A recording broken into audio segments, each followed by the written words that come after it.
c'est un truc quand on y pense qui est vrai. Je suis pas papa en vrai, hein. C'est un sketch. Tout va bien, Narvalo, hein, vraiment, t'inquiète pas. Non, parce qu'à l'époque, c'était normal d'avoir un bébé à 21 ans. Sauf que moi, je me sens pas assez responsable à cet âge-là. Quelle éducation je vais lui donner à ce gosse?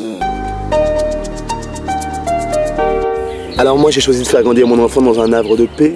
Un endroit qui lui est apaisant, qui lui est doux, qui lui est chaleureux, on peut le dire. Cet appartement, c'est un peu la représentation de l'amour que j'ai pour cet enfant, qui vient du vagin de ma femme d'ailleurs. Et il s'y sent très bien, il grandit comme n'importe quel enfant aimerait grandir au final. Et c'est ça qu'on recherche à travers cet appartement, c'est que le matin il se réveille avec cette envie, ces étoiles plein les yeux. T'es content, Didier? Ah bah il joue avec le chien. Oh non, il lui a encore bouffé l'oreille. Oh t'es chiant, Rex. Oh, puis entre nous, un enfant, c'est bien que quand c'est bébé, hein. Quand il est tout petit, là, tout mignon, avec ses deux amours pour moi, ils sont beaux. Papa. Oh, il a dit papa, Hitler. Il a dit papa.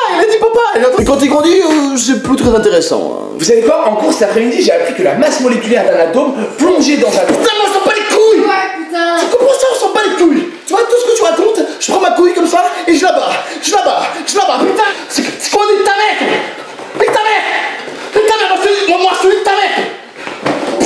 Je vais te planter ta mère, toi. Je te plante ta mère, j'avais les couilles. Retiens-moi, Jocelyne. Retiens-moi, je vais te planter. Oh, et puis l'accouchement, c'est pas assez, c'est pas trop mon délire, quoi. C'est censé, en soi, être le plus beau moment de ta vie. Mais moi, je trouve ça horrible. Est-ce que t'as déjà vu la tête de ta meuf quand elle accouche? Ça y est, on y est. C'est le plus beau jour de ma vie. Aujourd'hui, ma femme et moi donnons naissance à un enfant. Je suis l'homme le plus heureux du monde. Et... Ah, du coup, c'est... Ok. Avoir un seul enfant de toi. Puis moi, c'est pas de voir ma femme souffrir qui me dérange le plus dans l'accouchement. Non, moi, c'est plus de voir un chirurgien à 2 cm de son appareil génital. Son petit abricot. Ah bah là aussi, j'ai peur de faire une connerie, hein. Et tu veux quoi, toi? Toi, tu montes ça chaque petit, toi? Et t'as cru que c'était la fête? Et t'as cru d'aller prendre des coquettes chéries et tout, et moi, je te défends, et viens avec moi, on va se faire chier, là. Viens, allez, pousse! Et dans les journaux locaux, ils affichent les naissances chaque jour, avec souvent une photo de la mère et son gosse dans les bras juste après qu'elle a accouché. Tu pouvais pas prendre la photo à un autre moment, hein? Ah non, toi tu t'es dit que c'est vraiment le moment parfait, la meuf transpire dégueulasse, le gosse est encore bleu, c'est le moment le plus intime de sa vie. Mettons ça dans le journal! Ouais! Best role party ever. Non mais ce sera quoi la suite? Ok, monsieur Marveau, donc on va commencer la coloscopie. Vous filmez là? Pourquoi vous filmez, monsieur? Vous inquiétez pas, je vais pas vous faire de mal. Allez, c'est parti pour la touillette! Par contre, mon gosse il sera stylé! Ah ouais, je vais le customiser de malade! À commencer par le prénom. Alors, Frédéric. Présent. Très bien. Vincent. Présent. Très bien. Scarface du ghetto. Présent. Très bien. Ensuite, Jean-Jacques. Oui. Ah bah ça, c'est un prénom de merde, ça. Ah ça, en plus, t'es moche. T'as rien pour toi, tiens. Fuck. Tu sais à quoi tu ressembles, Jean-Jacques? Non. À la marque Rivaldi. À Jérôme Roten. Une gomme de turc au chiffre 12. Au film Les Bronzés, le 3. À un prépuce de musulman. Ouais. Ah rien. Punchline, motherfucker. Au dentifrice Vademecum, à ce petit bruit de bouche dégueulasse qu'on fait tous quand on sourit. À la ville de Auxerre. C'est bon là, wesh. Non, puis j'arrive pas à me faire à l'idée que je puisse avoir une fille, moi. Non, parce que ça veut dire qu'elle sera comme moi. Mais comme moi.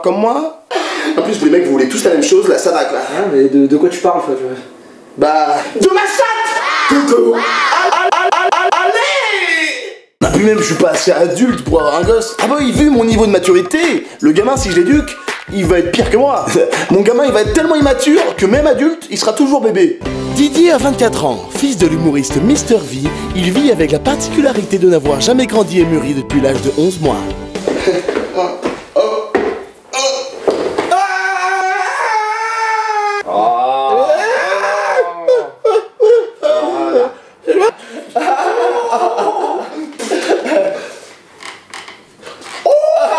Une situation difficile à vivre au quotidien pour sa copine, Lucie, qui partage sa vie depuis 2 ans. Bah, ça me prend beaucoup de temps et puis vous savez, il faut tout le temps être derrière lui quoi. C'est parce qu'en soi, voilà, quand il... Ah bah voilà, là par exemple il s'est chié dessus. Caca.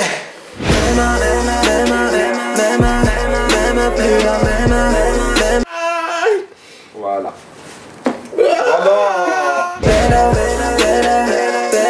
Dis-moi c'est quoi le blême anyway avec. Tu vois tout ce que tu racontes là, tu as les couilles, et ben on les bat comme ça. Roule ça dans le 7-8, light ça dans le 7-8, fume ça dans le 7-8, sans elle, moi ça dans le 7-8.